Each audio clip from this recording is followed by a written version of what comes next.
Bien, bonjour. Nous parlons aujourd'hui du dialogue interreligieux, de son importance, de sa pertinence, de sa nécessité vitale, du besoin impérieux que nous avons tous à le voir instauré, établi entre les adeptes des grandes traditions religieuses, quand il s'agit du dialogue interreligieux, ou en tout cas, comment faire pour avoir une société dont les membres entrent dans une relation de dialogue et de concertation au lieu d'entrer dans une perspective de friction où l'on exacerbe les tensions. Bonjour, il m'est demandé de traiter du sujet suivant.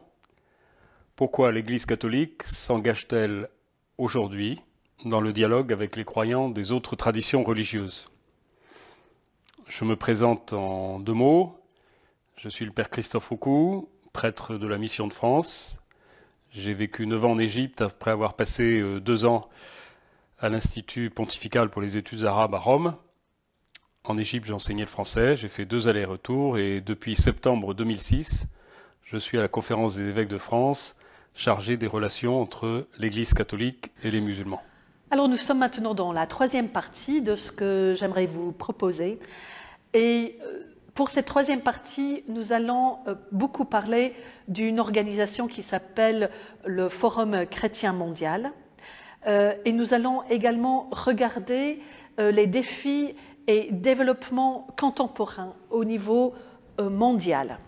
Bon, d'abord, je suis très contente de pouvoir m'adresser à vous, dans la mesure où c'est la première fois, dans le cadre d'Agapan, donc qui se situe ici au Bernardin, qu'on va donner la parole à quelqu'un qui va s'efforcer de présenter la position du bouddhisme par rapport à l'œcuménisme et au dialogue interreligieux, non pas simplement comme un fait que l'on peut étudier de façon historique, de façon universitaire, de façon anthropomorphique, de façon sociologique, mais aussi avec un regard de l'intérieur.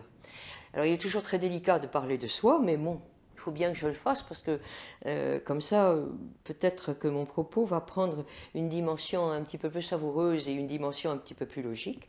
Donc je m'appelle Françoise Carteau, je suis dans la déléguée régionale de l'Union bouddhiste de France et je vais essayer de travailler avec vous pour vous présenter un regard qui est un regard de l'intérieur, puisqu'étant déléguée régionale de l'Union bouddhiste de France, vous avez compris que je suis bouddhiste. Voilà, j'aimerais vous parler de cette invitation que Dieu fait à Abraham, le Seigneur fait à Abraham, qui ne s'appelle encore qu'Avram à ce moment-là d'ailleurs, lorsqu'il l'invite de cette façon suivante, « Va vers toi ».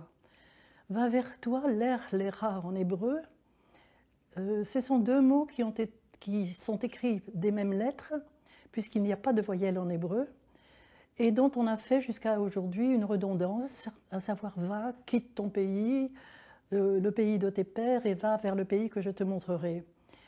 Si bien qu'on a laissé ce récit, j'allais presque dire sur un plan horizontal, c'est-à-dire introduisant un voyage extérieur que Avram va avoir à faire pour aller vers le pays que son Seigneur lui montrera, alors que si on entend véritablement ce qui est écrit, à savoir « va vers toi », on entre tout de suite dans une profondeur et on part vers un voyage intérieur.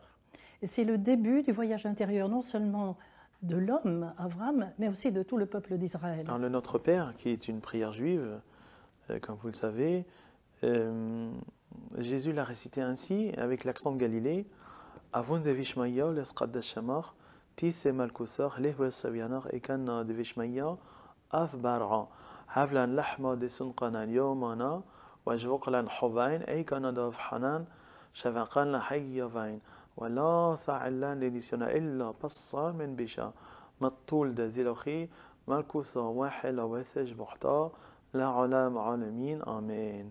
Je n'ai pas besoin de traduire parce que vous connaissez tous le texte.